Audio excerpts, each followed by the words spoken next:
Hi, Lyssa deHart here. And today I want to talk about some nuances about metaphors that I think kind of confuse people. And it's really the look at the difference between metaphorical language and the kind of metaphors that a coach wants to be listening for. So let's get into it.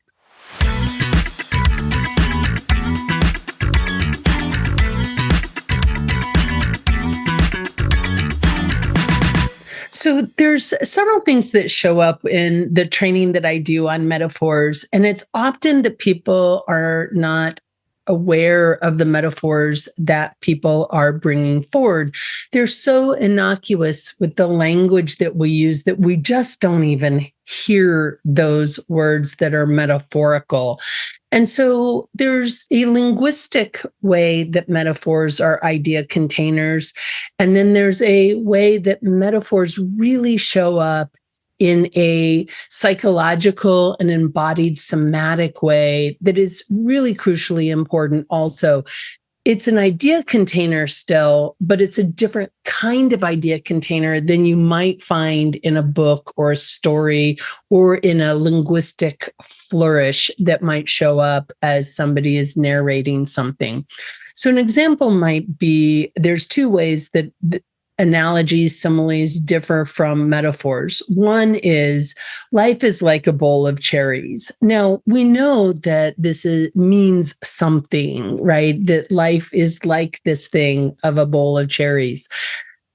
That is a metaphor. Yes, it's a bit more of an analogy or a simile than it is a metaphor specifically. And a metaphor, in the way that we'll be listening for it, would be my life is like a bowl of cherries. Or even better, if we go back to an earlier book, life is like a bowl of cherries. Why am I in the pits?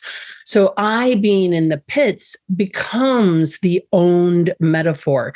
And this is really important as we're thinking about the metaphors that we're listening to or listening for when we're in conversations with our clients. There are certain thematic areas to be paying attention to. So I was recently having a conversation with a client, and the client was talking about this sense of really struggling and not knowing what to do, but wanting to have a sense of freedom.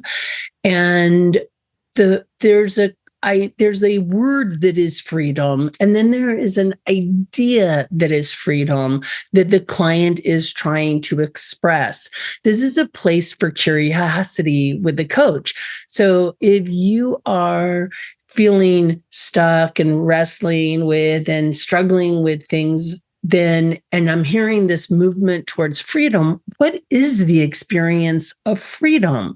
Well, the client's going to say whatever the client's going to say, something to the effect of maybe, like I'm not tense, there's a calmness in my body, I'm not worried about what other people are thinking. But this isn't the same sort of freedom as, like I want to be free. This is a freedom, though, that has a specific meaning for that client. And because of the way that they used the language, I want to have freedom, this is owned. This isn't something that's sort of theoretical and out there. You're not going to find their definition in the Webster's dictionary under freedom. You're going to find it by asking them, what is the experience of freedom? At that point, you have a sense that this is a much more embodied, I'm not feeling so tense in my body. My shoulders are looser, and I don't have the sense of being so worried about what other people think of me. This is a very different thing that we're listening for. But the words may sound like things you hear all the time. And so it's really becomes, it becomes crucial that the coach is listening at a much deeper level than at the surface of what their understanding of the, regular definition of the word is. Because I think oftentimes coaches then miss the metaphors that their clients are bringing forward, and then they offer a metaphor instead. And the problem with this is twofold. One, when the coach brings the metaphor, it demonstrates they are not actually listening to the metaphors that their client are bringing forward. Now, the caveat to this is there are occasionally clients who are not metaphorical. And so they don't necessarily bring language that is metaphorical in the same way that the coach may be listening for. So the coach doesn't hear the metaphor, like freedom.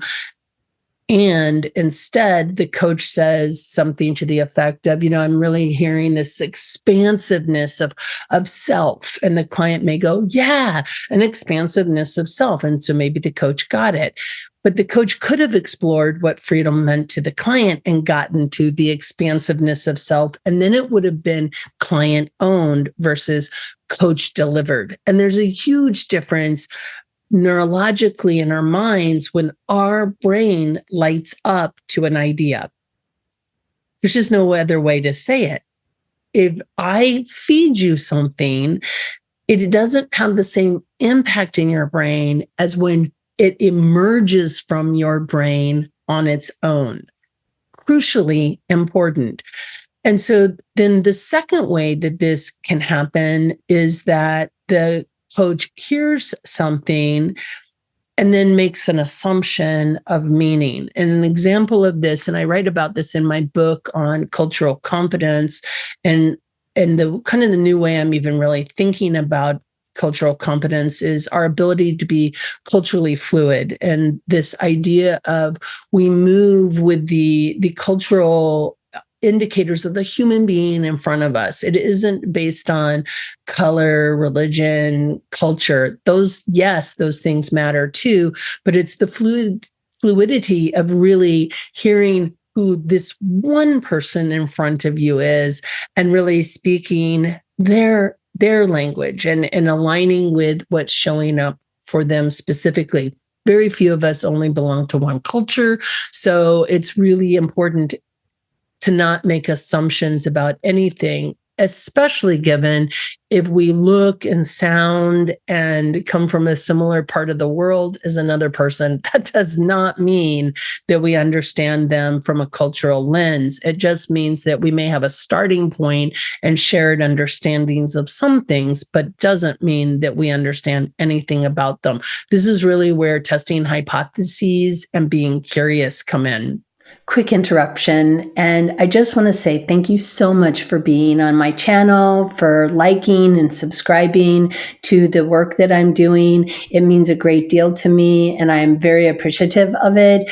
I also want to extend an invitation to my monthly Q&As so that you have an opportunity. If you're a coach, it's my treat. Sign up below or follow the link, and you can come each month and have an opportunity to get a resource development CCE, as well as participate in a really rich conversation about how we show up as coaches and what we would like to have be playing with in our own work, basically. So you are invited, and thank you for being here.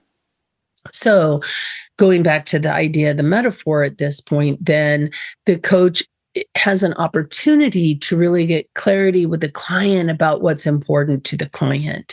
And this is where we might use metaphorical language ourselves in order to get clarity. Use the language your client brings, though. Don't change their metaphors, because there's something about changing the metaphors that creates a bit of a cognitive load, and the client has to go towards understanding what the coach is saying at that point. So an example, the client says, I want this experience of freedom. And I say, yes, it's an expansiveness. I'm hearing your, just like this expansiveness as you're talking. They have to now make sense between freedom and expansiveness. Now, if it's in alignment with what they were already thinking, great, you hit the lottery ticket. But what if it isn't? So they say freedom and you say, yeah, it's like, like I can hold up my flag and be proud. And they're like, wait a minute, what? Because that wasn't what they were thinking of. So now we've created cognitive load by really muddying the waters of their internal processing by adding our own internal processing to the conversation.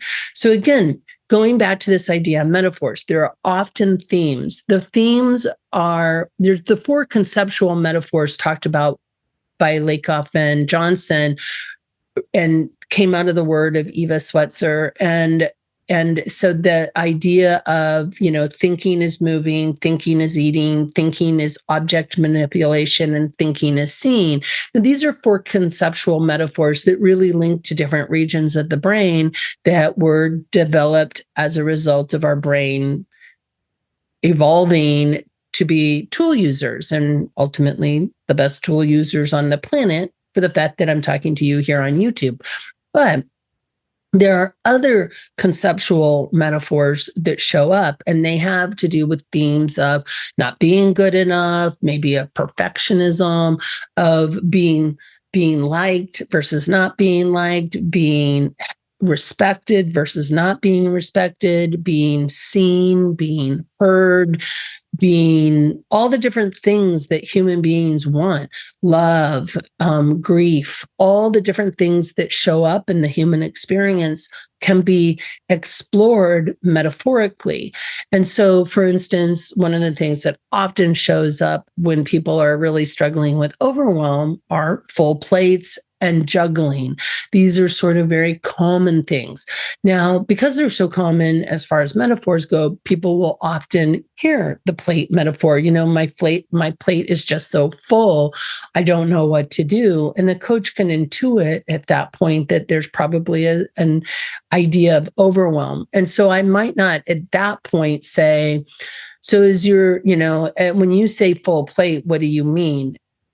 They're talking, the assumption might be in this particular case that they're have an overly full plate and there's an overwhelm.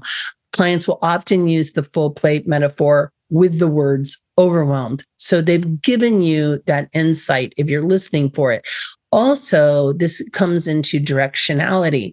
So, for instance, I don't want to focus necessarily on the full plate to begin with. What would be different if you didn't have such a full plate? Well, maybe I'd have more access to, I don't know, peace, or I'd feel more in alignment, or I wouldn't feel so overwhelmed, or I'd feel calmness, or I would be able to take one thing off my plate. Now we have a directionality. So as you're thinking about this full plate, and you're thinking about having a sense of not having such a full plate, taking something off of the plate, where do we begin this process of exploration? So the full plate becomes the metaphor for the container of this coaching conversation, but then so does freedom. If we go back to the earlier conversation where the client is saying, I'm really struggling with some stuff and I really want to have a sense of freedom instead of being so locked in and worried about what other people are thinking of me. That fits into a theme. Freedom doesn't necessarily fit into the conceptual metaphors of moving or seeing or eating or object manipulation, but it's still a theme that a coach is going to want to think about listening for. And so, again, in my book, I write about all the different themes. I'm not going to go through all of them right here. But I share this because I think it's so important that as coaches, we really learn to listen deeply to the words that the client is using, because while they may be using them unconsciously, they are not using these words accidentally. They're emerging through their psyche, and they give a coach a bit of a roadmap to what is showing up for the client. And again, also this idea of directionality. If a client is talking about freedom, I want to experience freedom, that is a directionality. I'm struggling and I want freedom. Let's unpack what freedom means to them. If the client comes to us and says, I have a really full plate and I'm just feeling so overwhelmed, that is not the direction we want to be exploring. We want to be exploring towards where they want to go. So what would be different if you didn't have such a full plate? I would have taken at least one thing off my plate, or I would be less overwhelmed. What is the experience of less overwhelm? What was different when you have one more thing off, when you take one thing off your plate? Well, I have a sense of whatever, right? And so the client then brings it into the somatic region of what that meaning is to them. And somatics and metaphors are very interlinked. We rarely have an idea container about ourselves that does not also have a somatic connection for us. A full plate feeling overwhelmed is a somatic experience. Taking things off of the plate and the lightening of the plate is a somatic experience. So somatics and metaphors are very interrelated, and these become places, again, for a coach to be curious, directionality towards what the client wants, doing more around exploring where the client wants to be going, and then just as basic agreement setting, really getting clarity on 3.4 of agreement setting and makes and maintains agreements, is that we are asking the client then where they would like to explore, what needs to be explored between the full plate and the lightness that they're wanting to move towards, that experience of lightness. And so in this way, we've got a full agreement, and we also know what's important about what the client is sharing, and we can use for ourselves their language to help us support them in the exploration from where they are towards where they want to go. So I hope this was useful, and I'll see you in another video. Cheers.